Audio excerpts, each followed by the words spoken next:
Episode opening സീനിലാണെങ്കിൽ കിന്നും ടീമും അവരാണെങ്കിൽ ഉഷാറായിട്ട് മൊമന്റോസ്കി അന്വേഷിച്ച് പോവാണ്. അതേസമയം ഒക്കിക്യുവും ഇഷോയും ചില കാര്യങ്ങളൊക്കെ പറഞ്ഞ് അങ്ങനെ ക്യാഷ്ലായിട്ട് കടന്നു വരുമ്പോഴായിരിക്കും ഒക്കിക്യുവിന് അവളുടെ കൈ വേദനിക്കുക.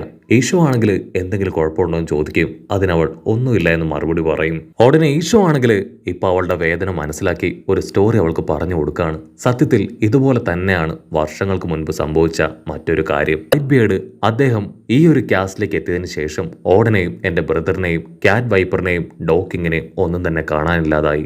അവരാണെങ്കിൽ ആ ഐലാൻഡ് മുഴുവൻ അവരെക്കുറിച്ച് അന്വേഷിച്ചു കൊണ്ടേയിരുന്നു. പക്ഷെ ആർക്കും തന്നെ കണ്ടെത്താനായില്ല. ഡോക്കിങ്ങും ക്യാറ്റ് കിങ്ങും അവർ രണ്ടുപേരും തീർച്ചയായിട്ടും വൈറ്റ് ബിയർഡിന്റെ കപ്പലിലേക്ക് വരുമെന്ന് മനസ്സിലാക്കി ആരുടെയും ശ്രദ്ധയിൽപ്പെടാതെ ആ കപ്പലിൽ കയറി പറ്റിയിരുന്നു. ഓടനാണെങ്കിൽ കപ്പൽ സ്റ്റാർട്ട് ചെയ്ത ഗ്യാപ്പിൽ കപ്പലിൽ ഒരു ചെയിനിൽ പിടിച്ച് തൂങ്ങിക്കിടന്നു. ഇഷോ ആണെങ്കിൽ ഓടനെ വിടാതിരിക്കാൻ അവന്റെ കാലില് ബലമായിട്ട് പിടിച്ചു വെച്ചു. ആ കാഴ്ച കണ്ട് ദൂരത്തായിട്ട് ആ സാമുറായി പെണ്ണ് ഒക്കിക്കു അവൾ ഇഷോയെ വിളിച്ച് ഒരുപാട് നിലവിളിച്ച് കരയും. കാരണം അവൾക്ക് ഒരിക്കലും ഇഷോയെ വിട്ടുപിരിയാനായിട്ട് കഴിയില്ലായിരുന്നു. അന്ന് നടന്നതിനെ ഓർത്ത് ഒക്കിക്കുവിനോട് മാപ്പ് പറയാണ്. സത്യത്തിൽ എനിക്കന്ന് ഓടനെ വിട്ടുകൊടുക്കാൻ കഴിയുമായിരുന്നില്ല. നമ്മുടെ ഈ ഒരു ഐലാൻഡിന്റെ മകനാണ് ഓടൻ. ഓടൻ ഇവിടുന്ന് പോയതുകൊണ്ടാണ് ഒരുപാട് മോശമായിട്ടുള്ള കാര്യങ്ങൾ ഇവിടെ സംഭവിച്ചത്. ഒറോച്ചി അവൻ എല്ലാവരെയും പറ്റിച്ച് ഈ ഒരു ഐലാൻഡ് സ്വന്തമാക്കിയത്. ആരുമില്ലാതെ പട്ടിണിയിൽ വലഞ്ഞ നമ്മളെ രണ്ടുപേരെയും ചേർത്ത് പിടിച്ചത് ഓടനാണ്. ഇന്ന് ഇവിടം വരെ എത്തിച്ചതും ഓടനാണ്. ഓടന് വേണ്ടി തീർച്ചയായിട്ടും നമ്മളിത് ചെയ്യണമെന്ന് പറഞ്ഞ് ഒക്കിക്കുവിന് അവൾ സപ്പോർട്ട് ചെയ്യാണ്. അത് കേൾക്കുമ്പോൾ ഒക്കിക്കുവിന്റെ കൈയുടെ വേദന അതങ്ങനെ കുറഞ്ഞു വരും. അതേസമയം ഇവിടെ റെയ്സോയ്ക്കാണെങ്കിൽ ഭയങ്കര കൺഫ്യൂഷൻ. ഈ ഒരു ഐലാൻഡ് അത് ഓപ്പൺ ചെയ്തു വിട്ടാൽ മാത്രം ഐലാൻഡ് നന്നായിട്ട് മുൻപോട്ടേക്ക് പോവോ? അത് കേട്ട് ബാക്കിയുള്ളവര് ആണെങ്കിൽ റെയ്സോട് പറയും അതിനെക്കുറിച്ച് നമുക്ക് ഇപ്പൊ ഡിസ്കസ് ചെയ്യാൻ ടൈമില്ല, നമ്മൾ ചെയ്തു തീർക്കേണ്ട ഒരുപാട് കാര്യങ്ങളുണ്ടെന്ന് പറയും. കിന്നാണെങ്കിൽ കാര്യമായിട്ട് ചിന്തിച്ച് അവരോട് പറയും നമ്മളെല്ലാവരും ഇതുപോലെ ഒരുമിച്ച് പോകുന്നതിൽ യാതൊരു കാര്യവുമില്ല. നമ്മുടെ ഹെൽപ്പ് വേണ്ട ഒരുപാട് ആൾക്കാരുണ്ട്. സോ ഇവിടെ വെച്ച് നമ്മൾ പിരിഞ്ഞ് ഓരോരുത്തർക്കും ഹെൽപ്പ് ചെയ്യാനായിട്ട് എല്ലാവരും ഓരോ ഭാഗത്തേക്ക് പോകണം. ആ കാഞ്ചറോയെ അവനെ ഞാൻ കൊല്ലുമെന്ന് പറയും. അത് കേട്ട് ഓരോരുത്തരും ഓരോ വഴിക്ക് പോവാണ്. പക്ഷേ ഒക്കിക്കു അവൾ കിന്നിനോട് തീർത്ത് പറയും ഞാൻ ചെയ്ത തെറ്റുകൊണ്ടാണ് ഇതൊക്കെ സംഭവിച്ചത്. സോ എനിക്ക് എന്റെ ഒരു കൈ കൊണ്ട് ആ കാഞ്ചറോയെ വെട്ടിക്കൊല്ലണം.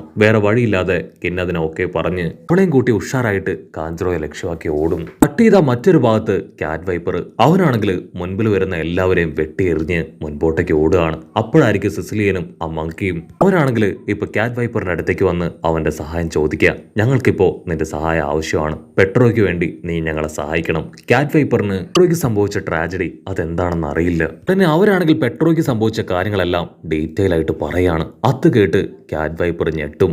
അവര് വീണ്ടും പറയും ഇപ്പൊ മരിക്കാനിടയായ ആ വില്ലൻ അവൻ ഇവിടേക്ക് എത്തിയിട്ടുണ്ട്. ഓൾറെഡി വാണ്ടയും ക്യാരറ്റും അവനോട് ഏറ്റുമുട്ടി പരാജയപ്പെട്ടു.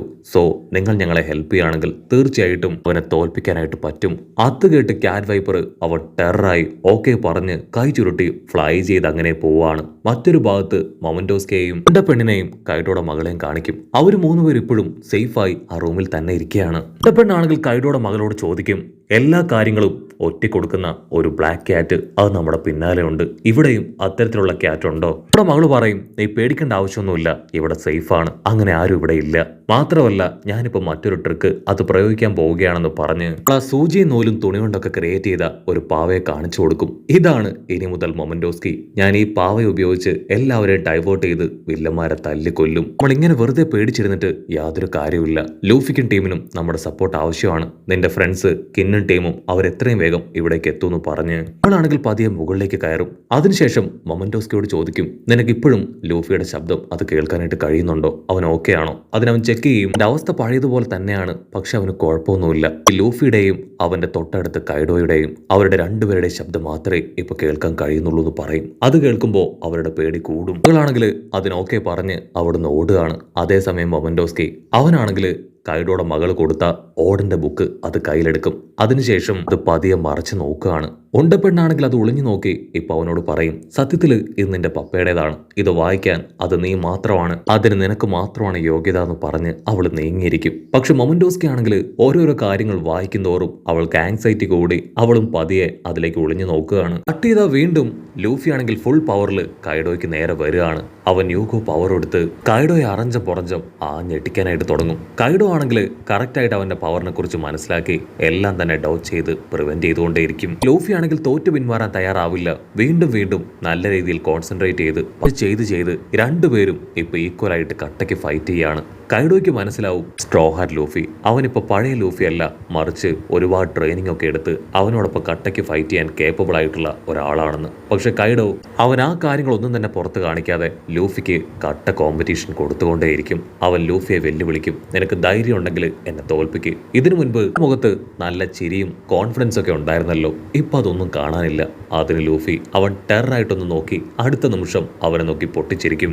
എനിക്ക് ചിരിക്കാൻ നന്നായിട്ട് അറിയാം, ഒരു കാരണവശാലും എന്റെ ചിരി അതെന്റെ ഫേസിൽ നിന്ന് മാഞ്ഞു പോവില്ല. പറഞ്ഞു ചിരിപ്പിക്കണമെന്നില്ല, ഞാൻ താനെ ചിരിച്ചോളാന്ന് പറഞ്ഞ് ടെററായിട്ട് ചിരിച്ച് വീണ്ടും കൈഡോയെ ആഞ്ഞടിക്കും. ആ ഒരു അടിയിൽ കൈഡോ ദൂരേക്ക് തെറിച്ചു പോകും. അങ്ങനെ സീൻ കട്ട് ചെയ്ത് കാസ്റ്റിനിലെ സെക്കൻഡ് ഫ്ലോർ കാണിക്കും. അവിടെയാണ് ഒരുപാട് മരുന്നുകളും ആസ്ട്രോ ഒക്കെ ചുറ്റിക്കെട്ടി നമ്മുടെ സോറോയെ റെസ്റ്റ് ചെയ്യിപ്പിച്ചിരിക്കുന്നത്. അവൻ റെസ്റ്റ് ചെയ്യുന്നത് നമ്മുടെ സാഞ്ചിയുടെ തോളത്താണ്. അവർക്ക് ചുറ്റും ഒരുപാട് വില്ലന്മാരും. സാഞ്ചിയാണെങ്കിൽ ചുമലിലേറ്റി ആ വില്ലന്മാരുമായിട്ട് പൊരിഞ്ഞ അട്ടിയിടി ബഹളം. വില്ലന്മാരാണെങ്കിൽ വിട്ടുകൊടുക്കില്ല.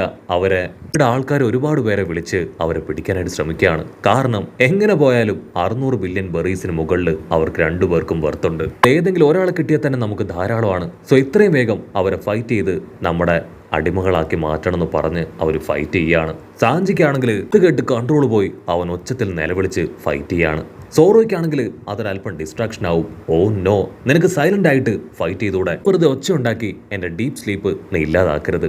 അത് കേൾക്കുമ്പോൾ ഇപ്പൊ സാഞ്ചിക്കും അല്പം ട്രിഗർ ആവും. സോറോ അവനോട് ഹാൻഡ് ചെയ്യുന്നത് അവനൊട്ടും ഇഷ്ടമല്ല. അങ്ങനെ രണ്ടുപേരും 150 പറഞ്ഞ് 100 പറഞ്ഞ് പൊരിഞ്ഞ തർക്കം. ഇതാ മറ്റൊരു ഭാഗത്ത് ചോപ്പർ അവനാണെങ്കിൽ അവന്റെ മോൺസ്റ്റർ സൈസിലേക്ക് മാറി ക്വീനെ പിടിച്ചു വലിച്ച് പുറഞ്ച് ഇട്ടിക്കുകയാണ്. ചോപ്പറാണെങ്കിൽ ക്വീനെ തല്ലി പഞ്ചറാക്കിയിട്ടും അവൻ വീണ്ടും വീണ്ടും ചോപ്പറിന് നേർക്ക് എഴുന്നേറ്റ് വരികയാണ്. അവൻ വാശിയോട് കൂടെ പിന്നെ ഇല്ലാതാക്കാൻ ശ്രമിക്കും. അടുത്ത നിമിഷം ഒരുപാട് അമ്പുകൾ അവന്റെ പുറത്തങ്ങനെ തറച്ചു കയറുകയാണ്. അമ്പ് വെച്ച് അറ്റാക്ക് ചെയ്തത് അത് മറ്റാരുമല്ല, സാക്ഷാൽ പരസ്പരോ. അവനാണെങ്കിൽ ടെററായിട്ട് നിന്ന് പറയും, അനിമൽ കിങ്ഡം പൈററ്റ്സിന് അവർ ഫുൾ സപ്പോർട്ടുമായി ഞാൻ എത്തിയിരിക്കുകയാണ്. തീർച്ചയായിട്ടും ലൂഫിയൻ ടീമിനെ അവരെ ഞാൻ തോൽപ്പിക്കും. മാത്രമല്ല സോ ഐലാൻഡിലുള്ളവരെയും സാമുറൈസിനെയും അവരെ എല്ലാവരെയും ഞാൻ ഇല്ലാതാക്കുമെന്ന് പറഞ്ഞ് അവരങ്ങനെ ടെററായിട്ട് നിൽക്കും. അതേസമയം ബിഗ് മോം ആണെങ്കിൽ ആ പേജ് 1 വില്ലനെ അവനെ അട്ടിച്ച് താഴെയിട്ടു. അവൾക്കാണെങ്കിൽ ഇപ്പൊ കൈഡോയുടെ അസിസ്റ്റൻസിനോട് ഒരുപാട് ദേഷ്യം. കാരണം ആ വില്ലേജിലുള്ള പാവപ്പെട്ട ജനങ്ങളെ അവരില്ലാതാക്കി. ദൂരത്തായിട്ട് ആൾട്ടി പെണ്ണ് അവൾക്കാണെങ്കിൽ കൺട്രോൾ പോവും. കാരണം അവൾക്ക് ഒരുപാട് ഇഷ്ടമുള്ള അവളുടെ ബ്രദറിനെയാണ് ബിഗ് മോം ഇല്ലാതാക്കിയത്. സോ അവൾ ബിഗ് മോമിനെ ചീത്ത വിളിച്ച് അവളെ അറ്റാക്ക് ചെയ്യാൻ ഓടി അടുക്കും. സോപ്പനാണെങ്കിൽ അവളെ കാണുമ്പോൾ ഒരു ഭയങ്കര ഐഡിയ തോന്നും. അവൻ നൈസായിട്ട് ബിഗ് മോമിനോട് പറയും, അവളും വില്ലത്തിയാണ്. പേജ് 1ന്റെ സിസ്റ്റർ കൈഡോയുടെ അസിസ്റ്റന്റ്, അവളെയും തല്ലിക്കൊല്ല്. അത് കേൾക്കേണ്ട താമസം ബിഗ് മോം ടെററായിട്ട്, മിണ്ടിപ്പോവരുത്, നിങ്ങൾ രണ്ടുപേരും സ്ട്രോ ഹാറ്റ് ടീമിലെ മെമ്പറാണ്, നിങ്ങൾക്കും ആ പേജ് 1ന്റെ അതേ അവസ്ഥ തന്നെയാണ് സംഭവിക്കാൻ പോകുന്നതെന്ന് പറയും.